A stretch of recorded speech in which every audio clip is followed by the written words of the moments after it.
ইসলামের উপর আঘাত আসবে। তারা যেভাবে আপনাকে ক্ষমতার মস্তদে বসিয়েছে, এদেশের আলেমরা আবার আপনাদেরকে ক্ষমতার মস্তদ থেকে নামাজে বিন্দু পরিমাণ চিন্তা করবে। এজন্য মেরে দোস্ত, মেরে আজিজ, আগামীর বাংলাদেশে আমরা এই সমস্ত কিছু মানব না। অনেক কষ্টের পরে আমরা এই সিচুয়েশন এনেছি। ওলামায়ে কেরাম বসে আছেন, কারা নির্যাতিত ওলামায়ে কেরাম আমার সামনে বসা। হ্যাঁ, তোমরা আন্দোলন করেছো, রাস্তায় মেনেছি। বিএনপি আন্দোলন করেছে, মেনেছি। জামাত আন্দোলন করেছে, মেনেছি।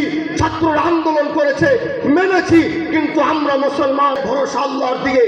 তারা নির্যাতিত ওলামায়ে কেরাম, যেদিন এই দেশে হাতের ভিতরে ডান্ডা বেরি ঢুকিয়ে তাদেরকে ঢুকানো হয়েছিল, যাও সেই কারাগারগুলো দেখো। সেই কারাগারগুলো দেখলে, যেই রুমগুলোতে তারা থেকেছে, সেই রুমগুলোর মাটিগুলোকে জিজ্ঞাসা করো, তাদের কত চোখের পানি সেখানে পড়েছে। 5 আগস্ট এমনি এমনি আসে নাই, আলেমদের চোখের পানির বিনিময়ে এসেছে।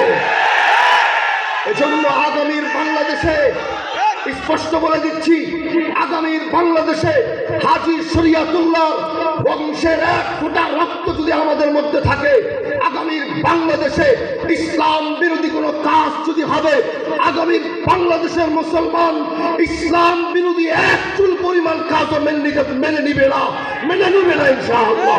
এজন্য যদি আইম্মা পরিষদ, বারবার দেখছি তারা এমন বিষয়গুলোকে সামনে আনে, সুন্দর কাজ করে, হয়তো মিডিয়ার মাধ্যমে গোটা জাতি সেটা জানতে পারে না।